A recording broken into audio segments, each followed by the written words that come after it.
Bonjour, donc aujourd'hui on va approfondir en fait tout ce qui concerne les tableaux. Donc on a vu précédemment un tableau sur les films cinéma, donc par un exemple comment on crée. Là ce que je vous propose c'est de voir dans un deuxième temps en fait la création d'un tableau avec uniquement les touches de clavier. Alors pourquoi c'est intéressant? Ça vous permettra en fait d'aller très très vite dans la création en utilisant uniquement les touches.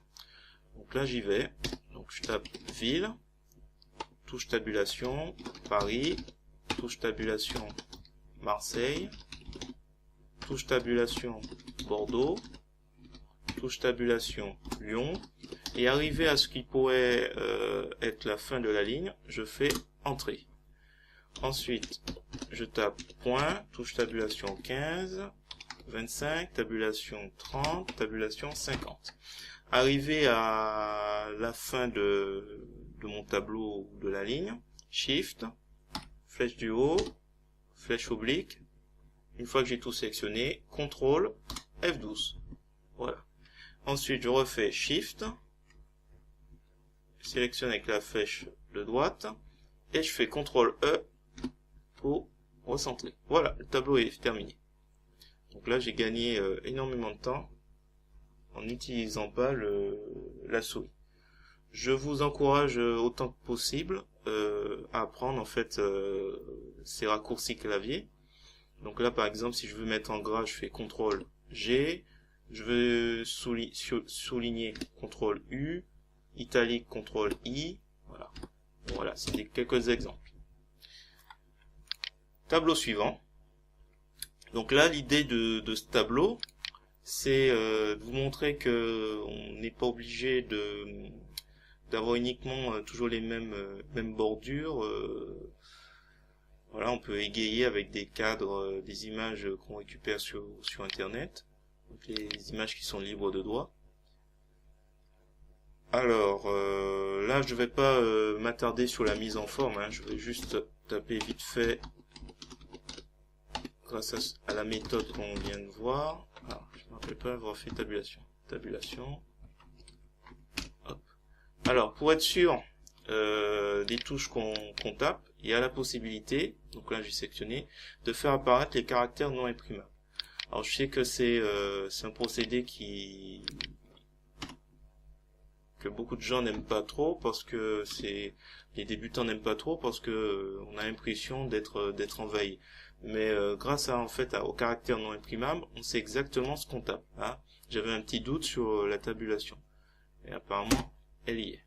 Donc j'y vais, tonte, tabulation, course, on va continuer un petit peu avec, tabulation, bricolage, entrée, élagage, tabulation de cuisine, tabulation ménage,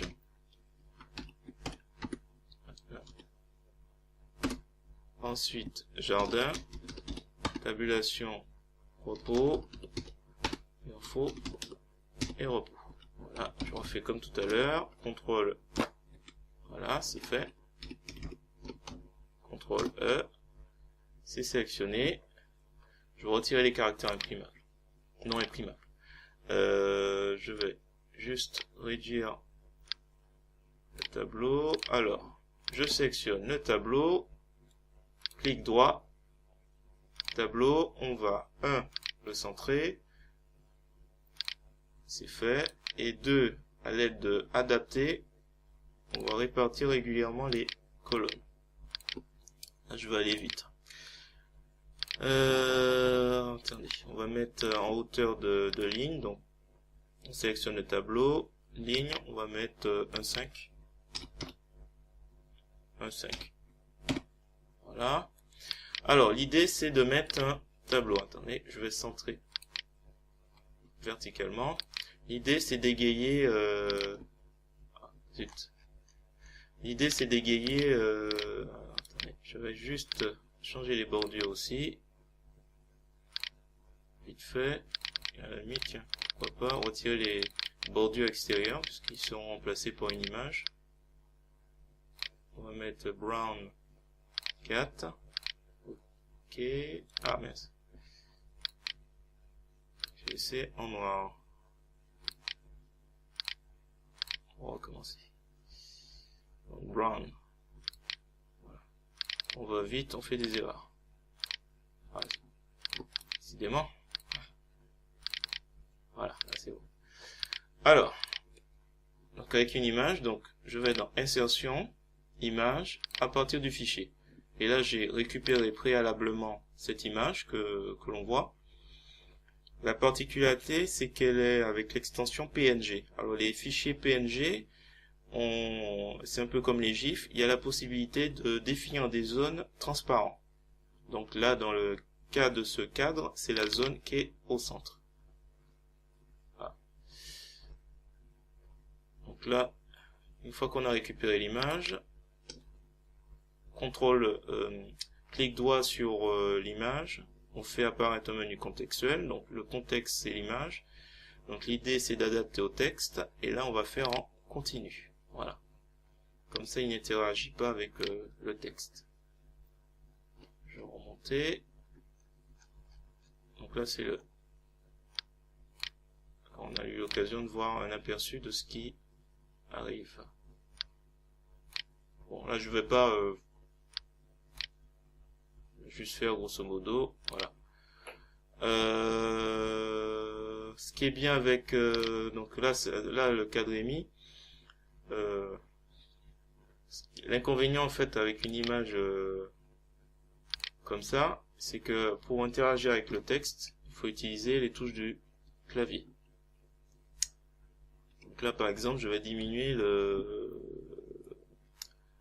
la largeur des colonnes. Donc tableau, adapter, largeur de colonne.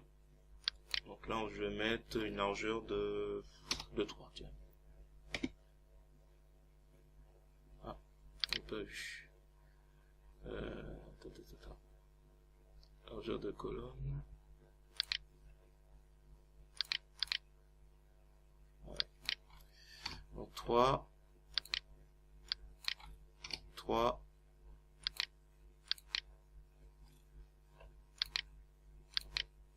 On fait.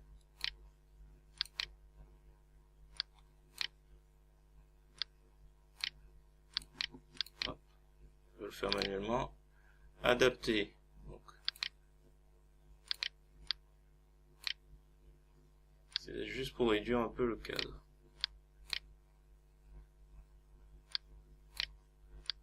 Le but c'est juste, voilà, c'est un peu galère aussi, donc voilà. Bon, grosso modo, voilà ce que ça peut donner. Je vais agrandir un peu. Voilà. Je vais passer au tableau suivant. Donc là, c'est comment fait-on en fait un tableau à double objectif, ce tableau à bord rond et calcul. Normalement, Writer, on utilise plutôt Calc pour faire des calculs, mais Writer nous offre la possibilité de faire des calculs simples dans un tableau. Donc là, je vais saisir vite fait. Donc maths, français, sport, moyenne par élève.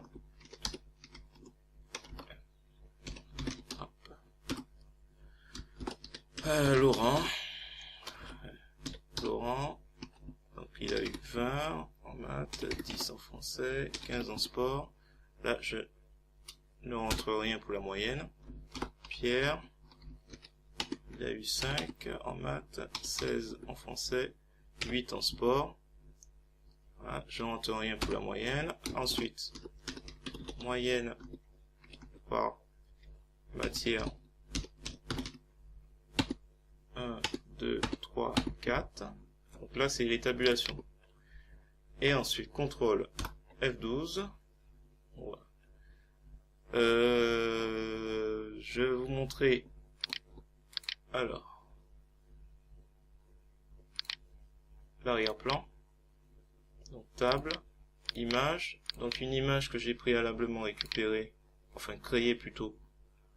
Voilà, qui est en JPEG. Et qui sera en remplissage en arrière-plan du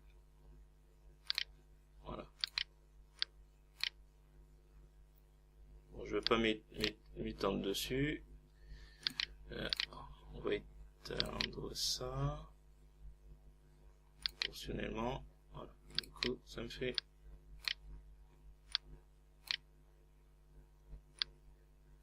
je fais vite fait puisque c'est pas l'objectif, c'est pas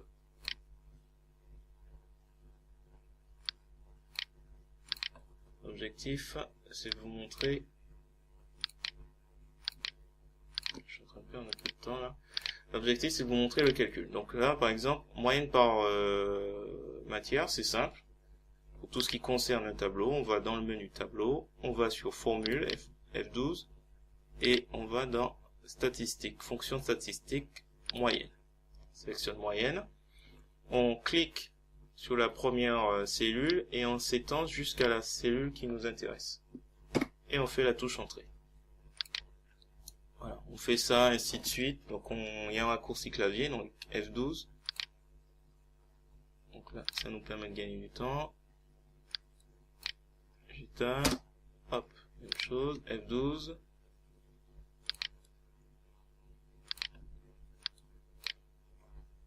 Entrée, je fais les moyennes par élève, vous avez vu. Ah, je vais aller un peu vite. Donc F12.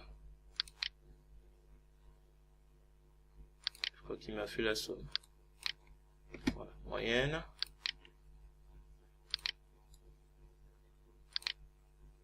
Voilà, même chose. Alors l'intérêt, c'est que, bon, par exemple, tiens, Pierre, il a une moyenne un peu basse. Si demain je décide, il a une moyenne de 15, ça se met automatiquement. Si c'est une erreur, voilà, ça se rectifie automatiquement.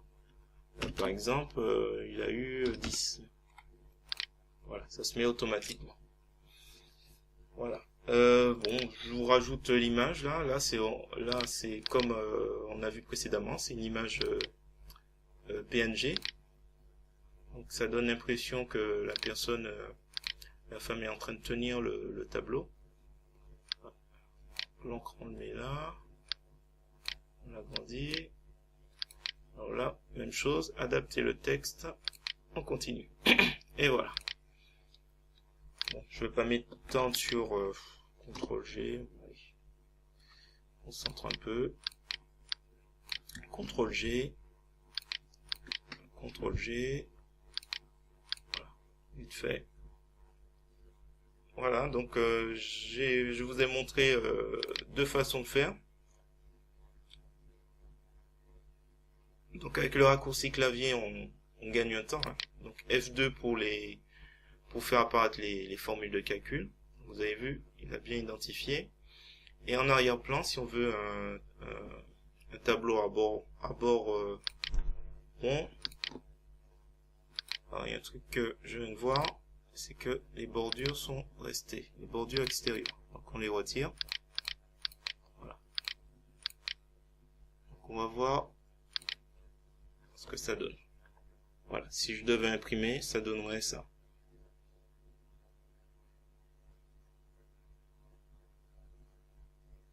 Voilà. Donc avec ce dernier tableau, j'ai terminé ce tuto.